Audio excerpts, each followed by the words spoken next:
मुरली अमृत की धारा है धारा, जो देती दुखों से किनारा। मुरली अमृत की धारा है धारा, जो देती दुखों से किनारा। भूले जीवन में हो जाए शिव बाबा मुरली में समझाए। भूले जीवन में हो जाए शिव बाबा। ओम शांति। आज की तारीख है 27/6/2024 के बाबा के साकार महावाक्य। मीठे बच्चे, तुम्हें शरीर से अलग होकर बाप के पास जाना है। तुम शरीर को साथ नहीं ले जाएंगे, इसलिए शरीर को भूल आत्मा को देखो। बाबा ने प्रश्न पूछा, तुम बच्चे अपनी आयु को योग बल से बढ़ाने का पुरुषार्थ क्यों करते हो? बाबा ने उत्तर दिया, क्योंकि तुम्हारी दिल होती है कि हम बाप द्वारा सब कुछ इस जन्म में जान जाएं, बाप द्वारा सब कुछ सुन लें। इसलिए तुम योग बल से अपनी आयु को बढ़ाने का पुरुषार्थ करते हो। अभी ही तुम्हें बाप से प्यार मिलता है, ऐसा प्यार फिर सारे कल्प में नहीं मिल सकता। बाकी जो शरीर छोड़कर चले गए, उनके लिए कहेंगे ड्रामा। उनका इतना ही पाठ था। ओम शांति। बच्चे जन्म जन्मांतर और सत्संगों में गए हैं और यहाँ भी आए हैं। वास्तव में इसको भी सत्संग कहा जाता है। सत्य का संग तारे बच्चों के दिल में आता है। हम पहले भक्ति मार्ग के सत्संगों में जाते थे और अभी यहाँ बैठे हैं। रात दिन का फर्क भासता है। यहाँ पहले पहले तो बाप का प्यार मिलता है, फिर बाप को बच्चों का प्यार मिलता है। अभी इस जन्म में तुम्हारी चेंज हो रही है। तुम बच्चे समझ गए हो हम आत्मा है, ना कि शरीर। शरीर नहीं कहेगा कि हमारी आत्मा, आत्मा कह सकती है हमारा शरीर। अब बच्चे समझते हैं जन्म जन्मांतर तो वह साधु संत महात्मा आदि करते आए। आजकल फिर फैशन पड़ा है साईं बाबा, मेहर बाबा, वह भी सब जिस्मानी हो गए। जिस्मानी प्यार में सुख तो होता नहीं है। अभी तुम बच्चों का है रूहानी प्यार। रात दिन का फर्क है। यहाँ तुमको समझ मिलती है, वहाँ तो बिल्कुल बेसमझ है। तुम अभी समझते हो बाबा आकर के हमको पढ़ाते हैं। वह सबका बाप है। मेल तथा फीमेल सब अपने को आत्मा समझते हैं। बाबा बुलाते भी हैं, हे बच्चों। बच्चे भी रिस्पॉन्स करेंगे। यह है बाप और बच्चों का मेला। बच्चे जानते हैं यह बाप और बच्चों का आत्मा और परमात्मा का मेला एक ही बार होता है। बच्चे बाबा बाबा कहते रहेंगे। बाबा अक्षर बहुत मीठा है। बाबा कहने से ही बरसा याद आएगा। तुम छोटे तो नहीं हो।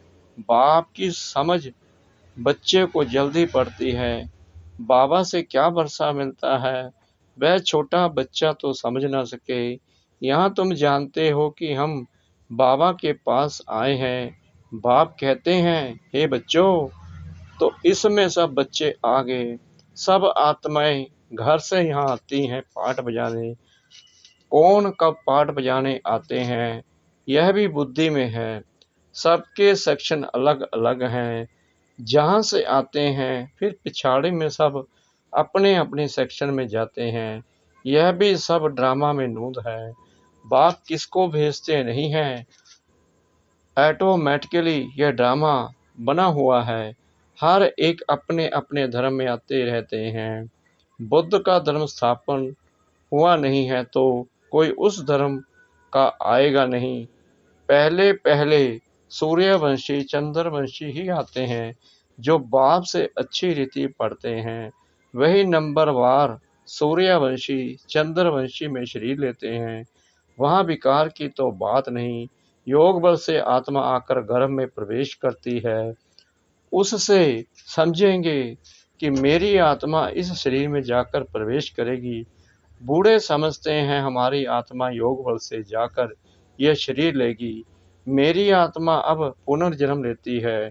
वह बाप भी समझते हैं हमारे पास बच्चा आया है, बच्चे की आत्मा आ रही है। जिसका साक्षात्कार होता है वह अपने लिए समझते हैं। हम जाकर दूसरे शरीर में प्रवेश करते हैं। यह भी विचार उठते हैं ना, जरूर वहाँ का कायदा होगा, बच्चा किस आयु में आएगा, वहाँ तो सब रेगुलर चलता है ना, वह तो आगे चल महसूस होगा, सब मालूम पड़ेगा। ऐसे तो नहीं 15-20 वर्ष में कोई बच्चा होगा जैसे यहाँ होता है, नहीं, वहाँ आयु 150 वर्ष की होती है। तो बच्चा तब आएगा जब आधा लाइफ से थोड़ा आगे होंगे, उस समय बच्चा आता है, क्योंकि वहाँ आयु बड़ी होती है। एक ही तो बच्चा आना होता है, फिर बच्ची भी आनी है, कायदा होगा। पहले बच्चे की फिर बच्ची की आत्मा आती है। विवेक कहता है पहले बच्चा आना चाहिए, पहले मेल पीछे फीमेल। 8-10 वर्ष देरी से आएंगे, आगे चल तुम बच्चों को सब साक्षात्कार होना है। कैसे वहाँ की रस्म रिवाज है, यह सब बातें नई दुनिया की बाप बैठ समझाते हैं। बाप ही नई दुनिया स्थापन करने वाला है। रस्म रिवाज भी जरूर सुनाते जाएंगे, आगे चल बहुत सुनाएंगे, और तब साक्षात्कार होते रहेंगे। बच्चे कैसे पैदा होंगे कोई नई बात नहीं। तुम तो ऐसी जगह जाते हो जहाँ कलप कलप जाना ही पड़ता है। बैकुंठ तो अब नज़दीक आ गया है, अब तो बिल्कुल नज़दीक ही आकर पहुँचे हो। हर एक बात तुमको नज़दीक देखने आएगी। जितना तुम ज्ञान योग में मजबूत होते जाएंगे, अनेक बार तुमने पाठ बजाया है, अभी तुमको समझ मिलती है। जो ही तुम साथ ले जाएंगे, वहाँ की क्या रस्म रिवाज होगी, सब जान जाएंगे। शुरू में तुमको सब साक्षात्कार हुए थे, उस समय तो अर्जुन तुम अलफ बे पढ़ते थे, फिर लास्ट में भी जरूर तुमको साक्षात्कार होने चाहिए।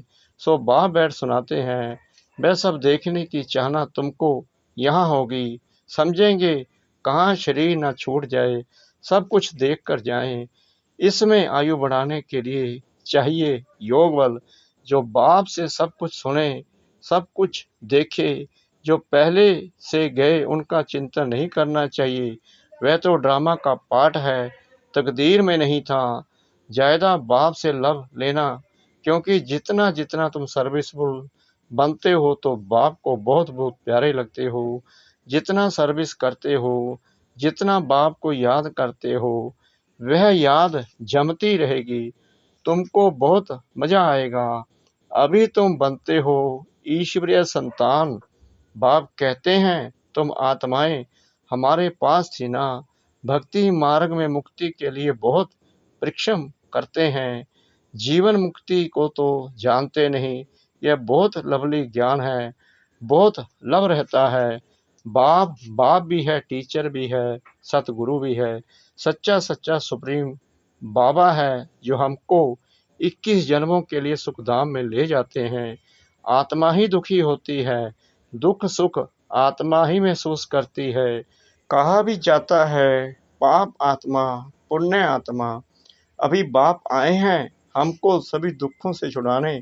अभी तुम बच्चों को बेहद में जाना है, सब सुखी हो जाएंगे, सारी दुनिया ही सुखी हो जाएगी। ड्रामा में पार्ट है, उनको भी तुम समझ गए हो। तुम कितना खुशी में रहते हो। बाबा आया है हमको स्वर्ग में ले चलने लिए, हम सब आत्माओं को स्वर्ग में ले जाएंगे। बाप धैर्य देते हैं मीठे मीठे बच्चों, मैं तुमको सब दुखों से दूर करने आया हूँ। तो ऐसे बाप से कितना प्यार होना चाहिए। सभी संबंधों ने तुमको दुख दिया है, यह है ही दुखदाई संतान। तुम दुखी होते हो, दुख की ही बातें सुनते आए हो। अब बाप सब बातें समझा रहे हैं, अनेक बार समझाया है और चक्रवर्ती राजा बनाया है। तो जो बाप हमको ऐसा स्वर्ग का मालिक बनाते हैं, उन पर कितना प्यार होना चाहिए। एक बाप को ही तुम याद करते हो, सिवाय बाप के और कोई से संबंध नहीं। आत्मा को ही समझाया जाता है, हम सुप्रीम बाप के बच्चे हैं।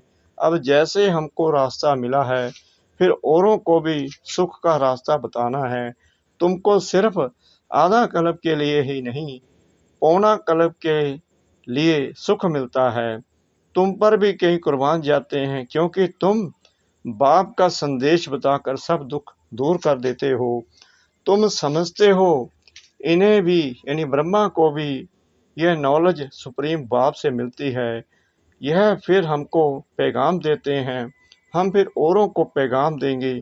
बाप का परिचय देते सब बच्चों को जगाते रहते हैं अज्ञान नींद से। भक्ति को अज्ञान कहा जाता है। ज्ञान और भक्ति अलग अलग हैं। ज्ञान सागर बाप अब तुम बच्चों को ज्ञान सिखला रहे हैं। तुम्हारे दिल में आता है बाबा हर 5000 वर्ष बाद आकर हमें जगाते हैं। हमारा जो दीवा है उसमें घृत बाकी थोड़ा जाकर रहा है, इसलिए अब फिर ज्ञान घृत डाल दीप जगाते हैं। जब बाप को याद करते हैं तो आत्मा रूपी दीप प्रज्वलित होता है। आत्मा में जो कट चढ़ी हुई है वह उतरेगी बाप की याद से। इसमें ही माया की लड़ाई चलती है। माया घड़ी घड़ी बुला देती है और कट उतारने की बजाय चढ़ती जाती है।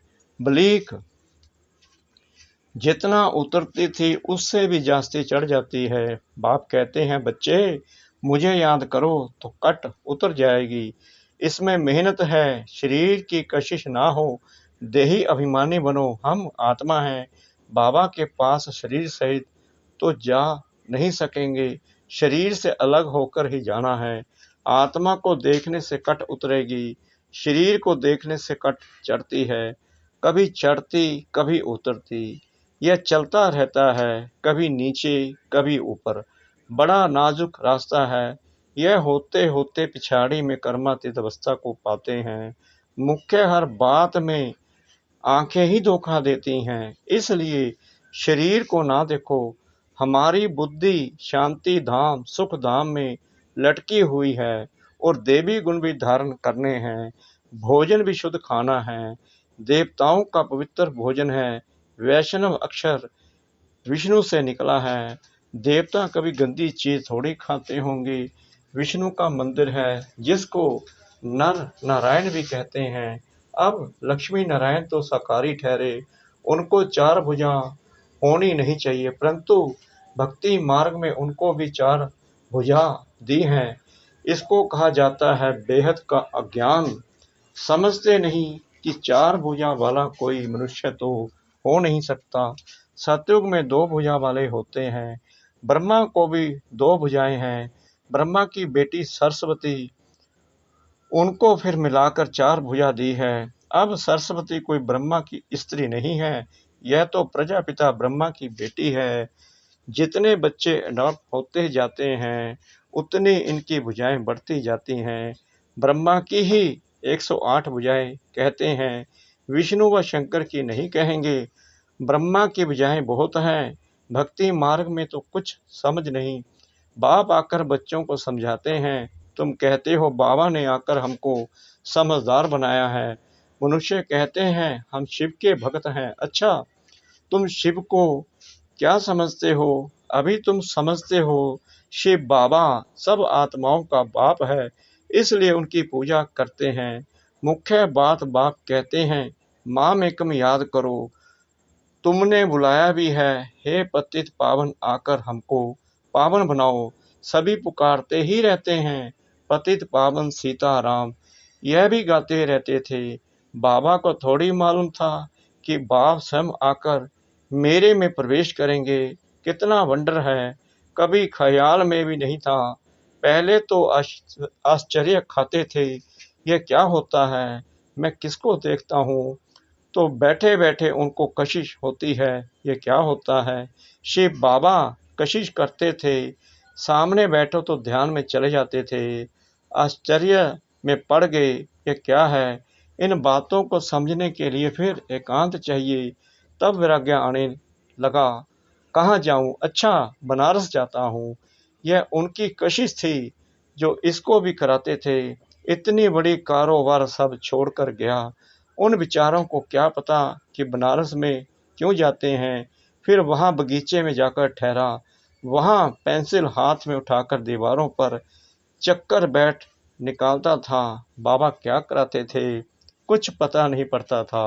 रात को नींद आ जाती थी। समझता था कहाँ उड़ गया हूँ। फिर जैसे नीचे आ जाता था। कुछ पता नहीं क्या हो रहा है। शुरू में कितने साक्षात्कार होते थे। बच्चियां बैठे बैठे ध्यान में चली जाती थी। तुमने बहुत कुछ देखा है। तुम कहेंगे जो हमने देखा सो तुमने नहीं देखा। फिर पिछाड़ी में भी बाबा बहुत साक्षात्कार कराएंगे, क्योंकि नजदीक होते जाएंगे। अच्छा, मीठे मीठे सिकलते बच्चों प्रति माता पिता बाप दादा का याद प्यार और गुड मॉर्निंग। रूहानी बाप की रूहानी बच्चों को नमस्ते। हम रूहानी बच्चों की रूहानी बाप दादा को श्रद्धा भरी प्रेम भरी नमस्ते। शुक्रिया बाबा, शुक्रिया बाबा, शुक्रिया बाबा, इस मीठी मीठी मीठी मुरली के लिए। धारणा के लिए मुख्य सार। नंबर 1, बाप का संदेश सुनाकर सबके दुख दूर करने हैं। सबको सुख का रास्ता बताना है। हदों से निकल बेहद में जाना है। नंबर 2, अंत के सब साक्षात्कार करने के लिए तथा बाप के प्यार की पालना लेने के लिए ज्ञान योग में मजबूत बनना है। दूसरों का चिंतन ना कर योग बल से अपनी आयु बढ़ानी है। वरदान सतगुरु परमपिता परमात्मा जी का।